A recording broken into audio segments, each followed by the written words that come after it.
Welcome, everyone, to this week's episode of Talk Exchange. Today we have with us the 2024 Youth of the Year Award winner, Brandon Liu. And he talks today about what he's been doing since winning the award, who inspired him, his current college life at UCLA, and even the California wildfires, and how he was impacted while still being able to give back to his community. Truly inspiring. So this is a great episode for anyone looking for some inspiration, especially for maybe some of our younger Exchange Club members, and what you can do to give back even in the face of difficulty and natural disaster. So again, great episode. Hope you enjoy. We'll see you again next week. Welcome to Talk Exchange. I'm Tracy Edwards, CEO of the National Exchange Club. And I'm Christy Lindahl, Director of Communications. Hi, Christy. Hey, Tracy. How are you? I'm good. I'm really excited about our guest today, who we know and love, and we're looking forward to catching up with Brandon Liu, our Youth of the Year, National Youth of the Year Award winner, who's currently located in sunny California, to talk about his experience. Hi, Brandon. Hi, Tracy. Thank you so much for having me today. Our pleasure. Thank you for taking time out of your busy college life to talk with us today. I know any of our members who are listening who had the fortunate opportunity to meet you at our national convention in San Antonio are excited to catch up with you and just hear about how your experience has been so far. And I know that you talk a lot about how winning that Youth of the Year award was such an honor. Can you tell us what it meant to you and how it's shaped your journey so far, both personally and academically? Sure. So I think the Youth of the Year experience was definitely such an amazing one for me. It was really a culmination of sort of all of the things I've done throughout my life, and it was like a really um, big milestone for me to not only of service to others, but also, for my future as well. And so I remember we like the way it worked was I originally got nominated by a teacher at my high school, and then got sent to the counseling office, and then it kind of rolled out from there, going from the district where I met Miss Shirley Lashmet and all of the other wonderful members from South Orange County Exchange. And then I got to share a little bit about my story at the California Nevada district, and then finally at the national convention. And prior to that, I got a call from Mrs. Edwards, and I was sitting in my car, and I got the news, and it was like best news of the day, best news of my life, pretty much.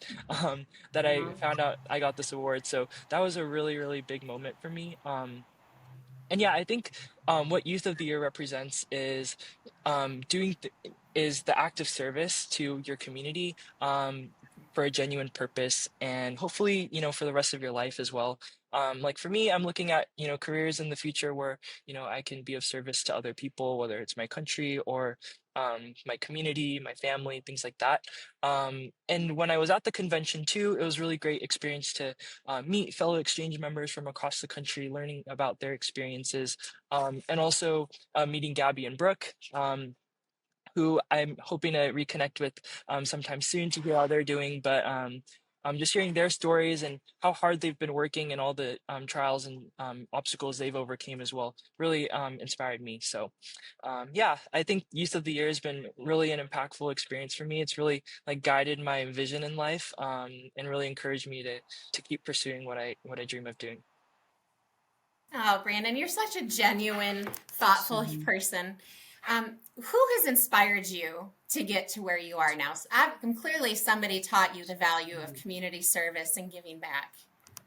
Mhm. Sure. So I think my biggest contributor is obviously my family, especially um, in my mom's side of the family.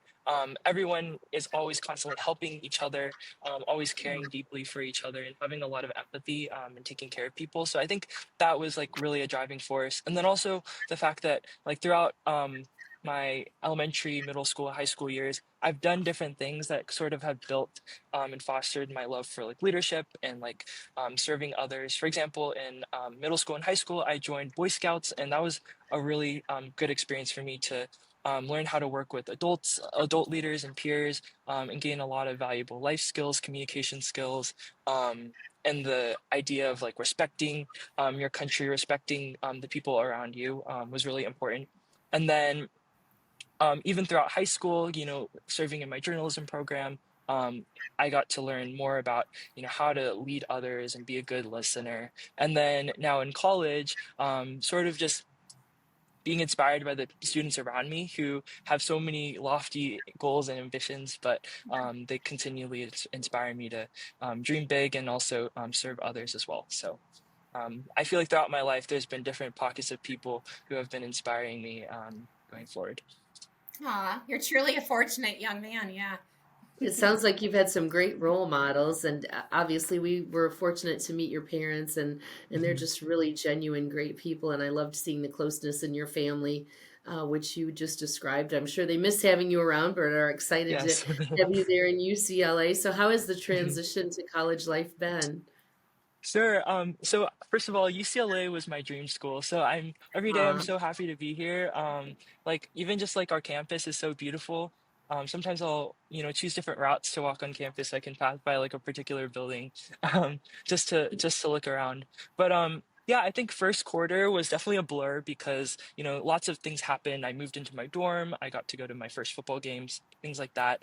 Also joining a bunch of clubs and trying to get involved, exploring all the libraries on campus, meeting so many different people.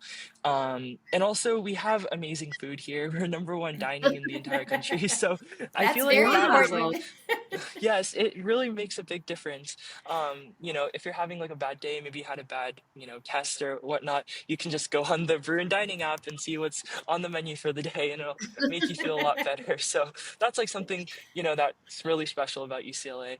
But yeah, I think um, now in winter quarter, now that that's kind of all settled, I'm trying to like figure out, what exactly I want to do in the future and what exactly I want to study. And so this quarter, these past couple of days for me, have been really like pivotal for me. I have learned a lot about myself because I was Mm. originally enrolled in this really hard econ class because I wanted to major in business economics.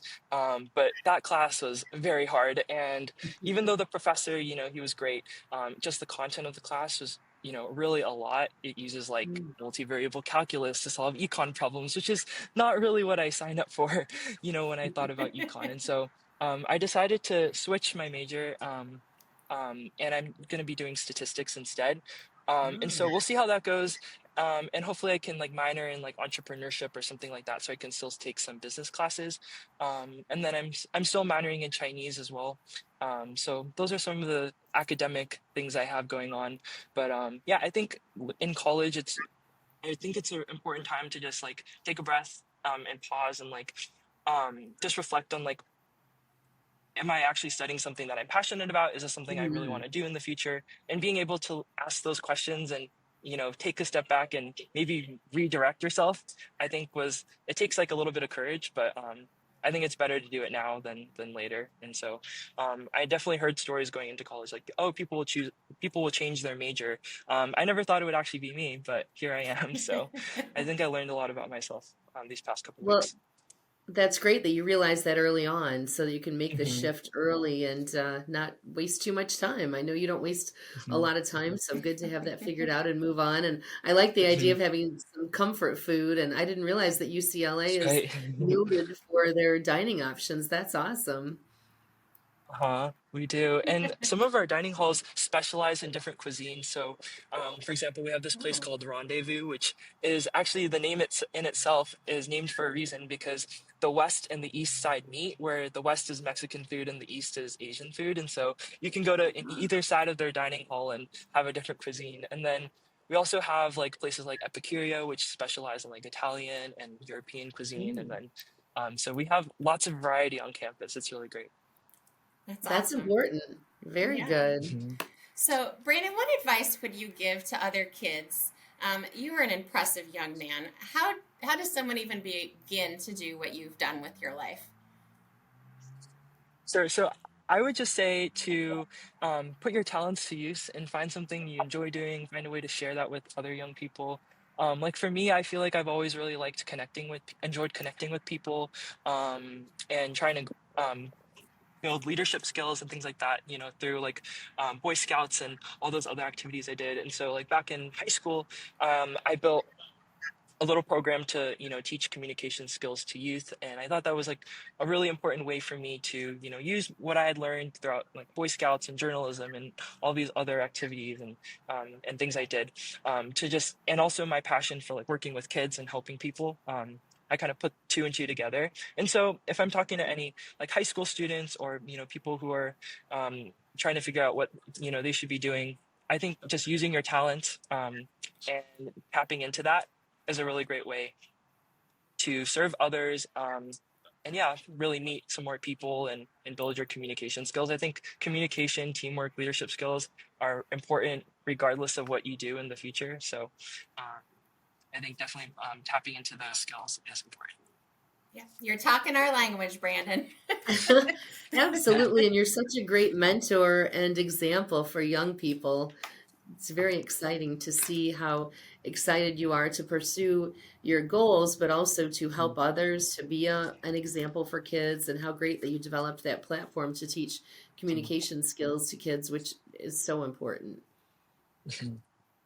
Yes, and I definitely really enjoyed that experience because I got to see a little bit of myself in them, being at first Mhm. a little bit timid to public speak, and then, even just speaking at the exchange convention, that I had never done Yeah. something like that before, where I spoke to over 500 people. And so even through that experience, I learned a lot about myself. Actually, I feel like after that, I did a pretty great job. And so it Yes. definitely, quelled my fears about public speaking in the future. And I gained a lot of confidence. So just putting yourself out there and taking risks, I think, you learn a lot about yourself. Excellent Good. advice for life overall. Well, absolutely. And I know, Christy, and I envision you returning to a national convention down the road to present the award to a future Youth of the Year. And they will be so inspired by what you've accomplished and by your story. So, speaking of that, are there ways that you've been able to stay involved in with Exchange locally? And how do you envision that playing out to kind of stay involved in the organization that recognized you as the Youth of the Year so that you can have a way to give back to the community and be involved with our programs? Sure. So, obviously, like through this podcast, I'm really hoping to stay connected with you at the national headquarters, but also staying connected with Ms. Shirley Lashmet back in Orange Mhm. County has been something that I've been trying to do. When I moved in originally to UCLA, I sent her like a little update, and then also during the fall quarter as well. And hopefully, when it comes time for like spring break or sometime when I go back home, I can pay them a visit, just see how they're doing, and participate in any of the activities that they have going on.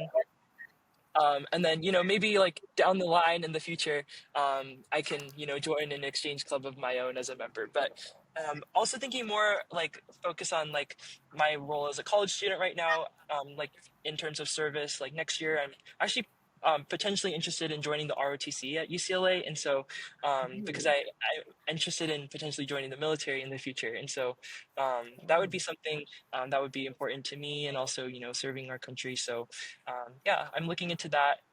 And then, of course, just like one of my business clubs currently works with small business owners and does like consulting services for them for free, pro bono. So that's another way I'm sort of trying to give back, and also just kind of evaluate, what I'm doing for the rest of my life, and are those reflecting like the values um, that I hold dear, and are valued by through the exchange as well, in terms of like serving others, giving back, things like that. Wow. Tracy, I think Wonderful. Brandon has a few more hours in his day than the rest of us. It's amazing. It's amazing. And all of that. And I know going back to you staying in touch with the Exchange Club that initially recognized you, I know how excited and thankful they are to get your updates. And that's really special and so great that you've been able to kind of act as an ambassador for Exchange and share the message with your, fellow students and friends about our impact across the country. And also great that you're considering a career in the military. It is amazing what you can get done on a daily basis. And every time we talk to you, it's just amazing what you've been able to do at such a young age. It's awesome. Thank you. and if there's any ways that, I could contribute more to the national headquarters, whether it's like giving, presentations to prospective applicants or students, like that's totally something I'm open to doing as well. So just want to put that out there. That would be fantastic. I know Christy will take you up on that. That's awesome. My head Thank is you for spinning that. already with ideas. Well, And as it's we like, were oh no. as we were talking before we started recording, I know we were concerned about you and interested in hearing about how the fires have affected you and people on your campus. Talk about that a little bit. Sure. So yeah, UCLA, like I was mentioning before on the podcast, sort of has been through a lot this quarter. From Mhm. first of all, we had a new chancellor come in January 1st, and so he was kind of thrown into this whole situation, basically in the first week of the winter quarter. So that was very tough. And then, so we ended up going back to school on about Sunday and Monday. Of winter quarter, so January 5 and 6 is when students started coming back. So we were all moving in, ready for the winter quarter. Monday, Tuesday were pretty normal. And then Wednesday, we look outside and there's basically a fire burning in the sky. Oh Um, my God. that's what we saw because the Getty or the areas near the Getty were, surrounded by flames, with the Pacific Palisades fire. And Palisades is only about like 5 miles from campus. And then we also had the Mm. Eaton fire, in Pasadena, which, is miles away, but, still we were basically surrounded by flames. So the air quality was not looking good. Like the sky was like basically smoky the entire day. It was kind of ominous, and we still actually went to Mhm. class on Wednesday because they sent us an email saying, "Oh, the air quality is good based on our indicators." But there was a lot of like pushback off of that, and then at the end of the day, they decided to cancel classes for the rest of the week. And then once that happened, a lot of students who live locally, like Orange County, San Diego, decided to go back home, me included. I brought like three friends with me. We all like piled into my dad's car. He was able to come up, and then we all just went back home. And I actually housed my roommate for like a good couple of days. Who's from the Bay Area because I didn't want to leave him behind and be isolated on campus. So that's what happened on Wednesday and for the rest of the week. And then on about Saturday, Sunday during the weekend, they announced that that week two, the week after, was going to be all virtual classes. And so that's what we were doing that week. And it's sort of strange because sort of funny because UCLA has sort of been through this year after year with COVID, online school, and then Mhm. the incidents last year with the protests also brought things online. And then the year before that, I think it was something else like a strike, like a TA strike or something. And so our school's always been through some sort of disruption. So hopefully next year will be a little bit more normal. But yeah, this is something that seems to be a recurring pattern for some reason. Wow. Well, of course, not surprisingly, you sprang right Hmm. into action and wanted to help those around you. So that's pretty awesome and glad Hmm. everything worked out safely for all of you. Yes, yes. And I'm really proud of my school too because we've done like a great job like trying to give back to the community. For example, Good. UCLA has been partnering with like UCLA Health, of course, and definitely like helping all the people who have been affected by the fires. And then even our campus has set up like evacuation centers in Westwood to house people who have been displaced. And then also like campus leader or student leaders on campus are putting together like a Bruin relief initiative to have students work together and go contribute to the community in LA and donate supplies, raise money, things like that. So definitely a lot of people and groups on campus working together in the middle of the fires. And luckily, the fires have been contained for the most part by now, so things are looking a lot better. Good to Good. hear. Good to hear. And what a thing to deal with when you're trying to focus and you have so much going on. I can imagine the number of clubs you've joined, as you mentioned, and Mhm. trying to study and focus on school and then having to deal Mhm. with those external factors that Mhm. came so close. Wow. And now you're Yeah, helping and people. that's right. And Mhm. taking exams. Yes. After Yes, I all of know. that, you So still get exams. Yes. right. Yeah. With the quarter system, things move so fast here versus like in a Mhm. traditional semester system where it's about 16 weeks, our quarters are basically 10 weeks, with the last week being finals. And so basically you'll go like 1, 2, 3 weeks and then a midterm in the fourth week, or maybe even in the third week. And then Mm. maybe for other classes, they'll have midterms, spread out as well. So maybe you could have a midterm in week 5, 6. So then my friends and I are joking that isn't just like a midterm week, it becomes a midterm month. But I guess on the bright side, you could think about like maybe you're spreading out, your workload throughout those weeks. But yeah, that's the one downside to the quarter system. Hmm.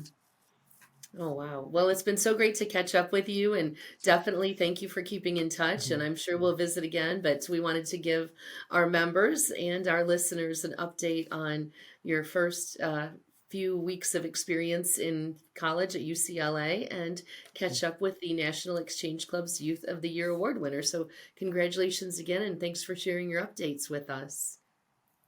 Thanks so much for having me. I really appreciate it. Our pleasure. And to our listeners, if you'd like to learn more about the National Exchange Club's impact in this field and beyond, please visit nationalexchangeclub.org. And thanks for listening to this episode of Talk Exchange. Thank you, Brandon. Amazing. Of Oh my course. gosh. So great to catch up with you, and give our best to your family as well. Sure. Absolutely.